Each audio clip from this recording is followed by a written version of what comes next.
আছে। যদি আপনারা আমাদের ভোট দেন তাহলে আপনাদের এই অঞ্চলে আমরা একটা ট্রেনিং ইনস্টিটিউট করব, যারা বিদেশ যাবে এখানে ট্রেনিং নিয়ে যাবে।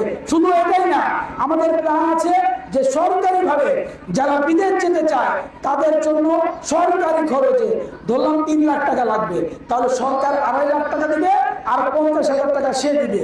এই 2.5 লাখ আর 50,000 3 লাখ টাকা দিয়ে সে বিদেশ যাবে। যাওয়ার পরে চাকরির বেতন যদি 60,000 টাকা হয় তাহলে 40,000 টাকা গভর্নমেন্টের কিস্তি পরিশোধ করবে, বিনা সুদে কিস্তি। যা টাকা দিবে সরকার তাই ফেরত দিতে হবে। অর্থাৎ 2.5 লাখ টাকা 2.5 লাখ টাকা দিবে, 1 টাকা বেশি দিবে না। তাহলে 40,000 টাকা গভর্নমেন্টকে ফেরত দিবে, 20,000 টাকা সে তার ফ্যামিলিকে দিবে। যখন গভর্নমেন্টের টাকা পরিশোধ হয়ে যাবে তারপরে পুরো টাকাটা তার ফ্যামিলি হবে। এরকম একটা সিস্টেম করলে ভালো হবে না খারাপ হবে? ভালো হবে না খারাপ হবে? আমাদের নিয়ত আছে, আপনারা যদি আমাদেরকে ভোট দেন, আমাদেরকে যদি নির্বাচিত করেন, তাহলে সরকারের পক্ষ থেকে যারা বিদেশ যাবে তাদেরকে সম্পূর্ণ টাকা অর্থাৎ 90% টাকা গভর্নমেন্ট দিবে, আর যে যাবে যাওয়ার পরে এই টাকাটা আস্তে আস্তে পরিশোধ করবে। এটা আমাদের প্ল্যানে আছে। প্রিয় ভাই আমার, আপনারা যদি আমাদেরকে ভোট দেন তাহলে আমাদের এই বেলকুচি চৌহালি ইনাজপুরকে আমরা মনের মতো করে সাজাতে চাই, যাতে অন্য আসনের লোকজন দেখে বলে যে না, এই এলাকাটা হলো একটা মডেল আসন, আমরা এরকম প্রতিষ্ঠা করতে চাই। একটা বারের জন্য আমাদেরকে ভোট দেওয়া যায়? কথা বলে ভোট দেওয়া যায়? রাজি আছেন ইনশাআল্লাহ? প্রিয় ভাই আমার, একটা কথা বলে শেষ করব।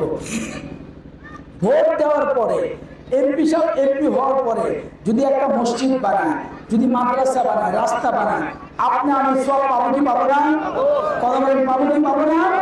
কিন্তু ভোট দেওয়ার পরে এমপি হওয়ার পরে এমপি সাহেব যদি রাস্তার টাকা চুরি করে খায়, কামিঘাট টাকা চুরি করে খায়, বয়স্ক লোকের টাকা চুরি করে খায়, তাহলে মানে আপনি গুণা পাবেন না। কথা বলেন, গুণা পাবেন নাকি? ভালো কাজ ভালো হলে সেটা ভাগ দিব, গুণার ভাগ দিব না, ব্যাপারটা কি এরকম? কথা বলেন এরকম? তাহলে আমার তো বলে এমপি হওয়ার পরে এমপি সাহেবকে আপনাদের 500 টাকা দেয়, আপনার ঘরে চাল কিনে দেয়, টিন কিনা দেয়, কুপি কিনা দেয়, তাহলে এমপি সাহেব থেকে আমাদের কোনো সুযোগ সুবিধা গ্রহণ করেন না। তাহলে এমপি সাহেবের চুরির দায়, চুরির গুণাগার আপনি নেবেন, সেটা হলো আমার প্রশ্ন। 71 থেকে 24 আমরা ফাও গুণা নিয়েছি, এইবার নির্বাচনে আমরা ফাও গুণা নিতে চাই। তবে আমরা ফাও গুণা নিতে চান? আর জায়গায় বলেন, আপনারা কি ফাও গুণা নিতে চান? আমরা ফাও গুণা নিতে রাজি আছেন ইনশাআল্লাহ? 71 থেকে 24 এত তো ভোট দিয়েছেন, একটা বারের জন্য আমাদেরকে কি ভোট দেওয়া যায়? কি মার্কা বলেন? কি মার্কা?